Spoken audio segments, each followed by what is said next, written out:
사랑과 은혜가 풍성하신 하나님 아버지 감사합니다. 오늘 저희를 이 자리로 이끌어 주시고 또 각자의 처소에서 하나님을 향해 마음을 쏟게 하심에 감사를 드립니다. 우리가 부활의 내용들을 살펴보고 있는데 그리스도의 부활을 소망하며 나는 날마다 죽을 수 있는 믿음의 사람들이 되게 하여 주시옵소서. 우리가 말씀의 다스리심을 받으며 예수 그리스도의 발자국을 뒤따라가는 오늘 하루가 되기를 간절히 소원합니다. 감사드리며 사랑이 많으신 예수 그리스도 이름으로 기도드리옵나이다. 아멘. 함께 찬송가 350장 찬양하시겠습니다.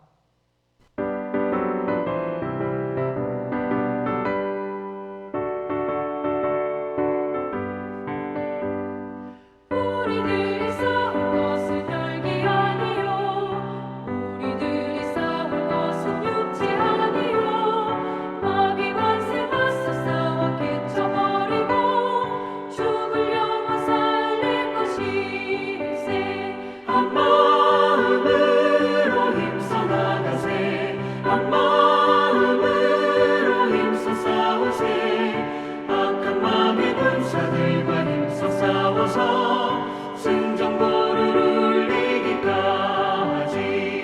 우리들의 입은 갑옷 쇠가 아니요 우리들의 가진 검은 강철 아니요 하나님께 받아가진 평화의 복음 거룩하신 말씀이로다.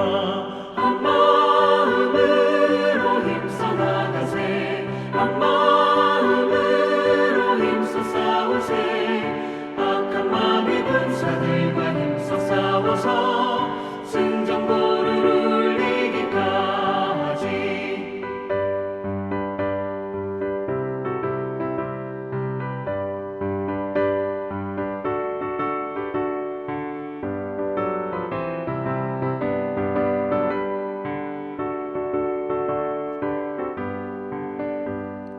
악한 마귀 죄 아무리 강할지라도 우리들의 대장 예수 앞서 가시니 주저 말고 용감하게 힘써 싸우세. 최후 승리 얻을 때까지.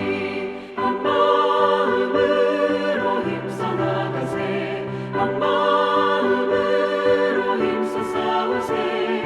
악한 마귀 군사들과 힘써 싸워서 승전보를 울리기까지.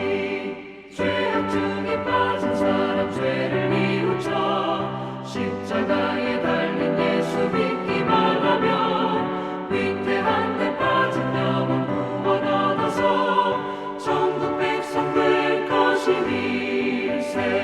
한 마음으로 힘써 나가세. 한 마음으로 힘써 싸우세. 악한 마귀 군사들과 힘써 싸워서 승전보를 울리기까지.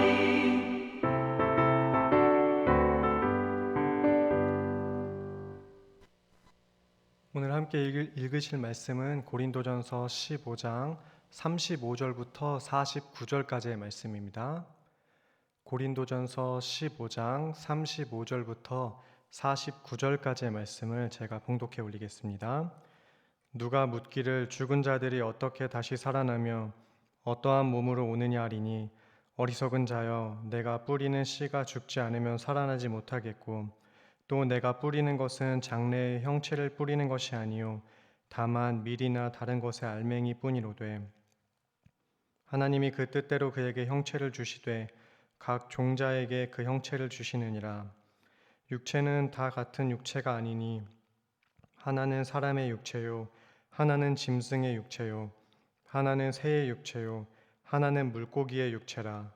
하늘에 속한 형체도 있고 땅에 속한 형체도 있으나 하늘에 속한 것의 영광이 따로 있고 땅에 속한 것의 영광이 따로 있으니 해의 영광이 다르고 달의 영광이 다르며 별의 영광도 다른데 별과 별의 영광이 다르도다. 죽은 자의 부활도 그와 같으니 썩을 것으로 심고 썩지 아니할 것으로 다시 살아나며 욕된 것으로 심고 영광스러운 것으로 다시 살아나며 약한 것으로 심고 강한 것으로 다시 살아나며 육의 몸으로 심고 신령한 몸으로 다시 살아나나니 육의 몸이 있은즉 또 영의 몸도 있느니라. 기록된 바 첫 사람 아담은 생명이 되었다 함과 같이 마지막 아담은 살려주는 영이 되었나니 그러나 먼저는 신령한 사람이 아니요 육의 사람이요 그 다음에 신령한 사람이니라. 첫 사람은 땅에서 났으니 흙에 속한 자이거니와 둘째 사람은 하늘에서 나셨느니라. 무릇 흙에 속한 자들은 저 흙에 속한 자와 같고 무릇 하늘에 속한 자들은 저 하늘에 속한 이와 같으니 우리가 흙에 속한 자의 형상을 입은 것 같이 또한 하늘에 속한 이의 형상을 입으리라. 아멘.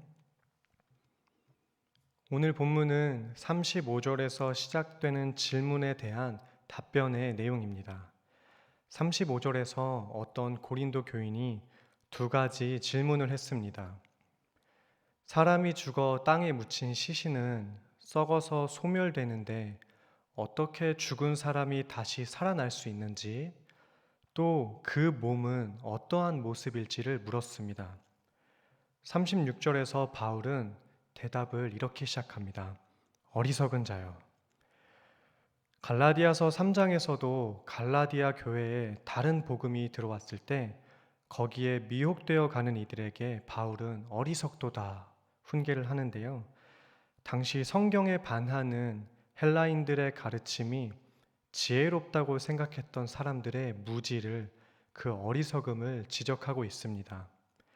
그렇게 몸의 부활을 아직 믿지 못하는 이들의 이해를 돕기 위해 바울은 씨 뿌리는 이야기를 합니다.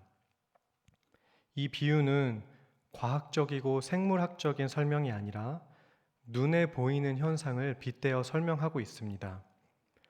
우리도 하늘에 해가 떴을 때 실제로는 우주에서 천체들이 공전을 하고 지구는 자전을 한 것이지만 말할 때는 그냥 눈에 보이는 그대로 해가 떴다라고 이야기하는 것처럼 바울도 그 사람들의 생각 속에 또 눈에 보이는 그대로 묘사하면서 설명했습니다.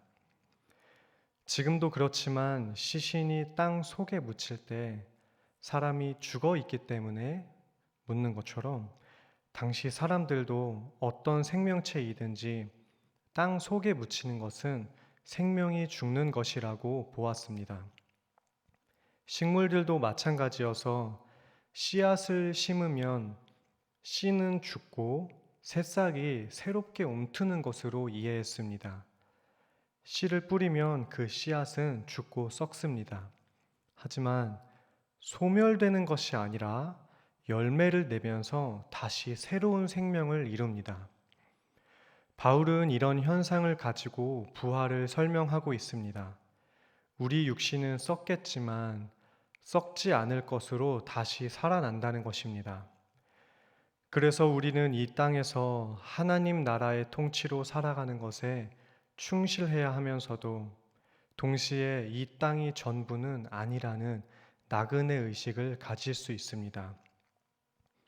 이어서 바울은 부활한 몸은 어떤 모습일지 질문에 답변합니다. 38절부터는 부활의 몸은 죽은 육신과는 다르게 영광스러운 몸으로 나타나게 될 것이라고 말씀합니다. 하나님이 씨앗의 종자들 하나하나마다 다른 차이가 있게 하신 것처럼 사람들에게도 각각 다른 영광의 몸을 주십니다. 38절 후반절입니다. 각 종자에게 그 형체를 주시느니라. 여기서 그 형체라는 말은 고유한 형체, 고유한 몸을 의미합니다. 마치 사람 손가락의 지문처럼 겉으로 볼 때는 비슷해 보이지만 사실 각기 다른 고유의 지문을 가지고 있는 것과 같이 부활의 몸도 각각 다른 영광의 몸이라고 말씀합니다. 육체라고 해서 다 같은 육체는 아닙니다. 오늘 본문의 말씀처럼 사람의 육체가 다르고 짐승과 물고기의 육체가 다릅니다. 하늘의 천체들도 다 같은 광명체들이 아닙니다. 해의 영광이 다르고 달의 영광이 다르고 별과 별의 영광이 똑같지 않습니다. 그렇게 바울은 하나님이 자기 뜻에 따라 그 형체를 다르게 주셨듯이 부활한 몸도 하나님의 뜻에 따라 각자의 영광을 받을 것이라고 가르쳐 주고 있습니다. 고린도 사회에 만연했던 이 땅은 일시적이라서 없어질 것이고 하늘만 영원할 것이라는 이분법적인 헬라의 세계관 속에서 바울은 씨앗의 비유를 통해 땅의 이야기부터 해와 달과 별의 비유를 가지고 하늘에까지 연결시키고 있습니다. 당시에 성경에 반하는 세계관이 땅과 하늘을 둘로 구분해서 나누고 있으니까 바울이 일부러 땅의 이야기부터 하늘의 이야기까지 연결시키고 있는 것입니다. 성도의 부활은 당시 사람들의 생각처럼 땅은 속되고 하늘은 거룩하다고 구분해서 생각할 것이 아니었기 때문입니다. 그래서 42절부터 본문은 세상적인 육체와 부활한 몸이 어떻게 서로 다른지 차이를 말하는 것 같지만 사실은 연속된다는 것을 보여주고 있습니다. 썩을 것과 썩지 않을 것은 분명 다른 성질인데 썩을 것으로 심지만 썩지 않을 것으로 살아납니다. 욕된 것으로 심는데 영광스러운 것으로 살아나고 약한 것으로 심는데 강한 것으로 살아납니다. 육의 몸을 심는데 신령한 영의 몸으로 다시 살아납니다. 그래서 우리가 첫째 아담으로 죄인이 되었지만 둘째 아담인 예수님을 통해 의인으로 부름받을 수 있는 것입니다. 45절부터 보시면 바울은 첫째 아담과 둘째 아담인 예수 그리스도를 비교하고 있습니다. 첫 사람인 아담은 땅에서 나와 흙으로 빚어져 그 기원이 땅에 있습니다. 그러나 마지막 아담인 예수 그리스도는 하늘에서 성육신 하셨기 때문에 그 기원이 하늘에 있습니다. 그래서 저와 우리 성도님들은 먼저 아담의 육신으로 아담의 후손으로 육의 몸을 입고 땅에 속한 자로 태어났지만 그리스도 안에 있을 때는 하늘에 속한 자가 됩니다.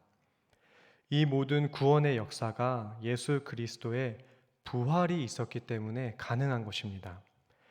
그래서 바울이 당시 헬라 세계관에 흔들리지 말고 이 부활을 굳게 믿으라고 권면하고 있는 것입니다. 우리는 구체적으로 그 몸이 무엇으로 또 어떻게 구성되어 있을지 알 수는 없지만 예수님의 영광의 몸처럼 될 것이라는 사실은 확실합니다. 이렇게 바울은 부활의 가르침을 내일 본문까지 마치고 15장 58절에서 마지막으로 권면합니다. 그러므로 내 사랑하는 형제들아 견실하며 흔들리지 말고 항상 주의 일에 더욱 힘쓰는 자들이 되라. 현실의 상황과 가치관들이 부활에 대한 믿음을 어렵게 또 흔들리게 만든다 해도 흔들리지 말고 주의 일에 더욱 힘쓰는 오늘 하루가 되시기를 소망합니다. 연약한 육신의 장막이 무너지면 우리는 썩지 않을 영광의 몸을 입게 될 것입니다. 이러한 부활의 약속에 믿음의 뿌리를 내리셔서 주 안에서 헛되지 않은 주의 영광이 충만한 우리 모두가 되시기를 간절히 소원합니다. 기도하겠습니다. 사랑과 은혜가 풍성하신 하나님 아버지 감사를 드립니다. 당시에 그리스도에 대한 신앙이 무너져 가던 때 다시 한번 복음을 전해주신 그것을 우리가 받들어 우리가 상고해 봅니다. 우리의 유일한 신앙의 소망을 세상이 아닌 오직 예수 그리스도에게 둘 수 있도록 믿음을 허락해 주시옵소서. 우리가 우리를 죽일 아담의 인생으로 태어났지만 다시 한번 살려주는 영이 되신 예수 그리스도 안에서 거듭나 새로운 피조물이 되었습니다. 우리가 날마다 그 은혜를 기억하고 우리의 모든 행실과 성품을 오직 예수 그리스도에게 기대는 참된 주님의 사람들이 되게 하여 주시옵소서. 오늘 하루도 오직 주님께만 의탁드리오며 사랑이 많으신 예수 그리스도 이름으로 기도드리옵나이다. 아멘. 주기도문으로 예배를 마치겠습니다. 하늘에 계신 우리 아버지여, 이름이 거룩히 여김을 받으시오며 나라가 임하시오며 뜻이 하늘에서 이루어진 것 같이 땅에서도 이루어지이다. 오늘 우리에게 일용할 양식을 주시옵고 우리가 우리에게 죄 지은 자를 사하여 준 것 같이 우리 죄를 사하여 주시옵고 우리를 시험에 들게 하지 마시옵고 다만 악에서 구하시옵소서. 나라와 권세와 영광이 아버지께 영원히 있사옵나이다. 아멘.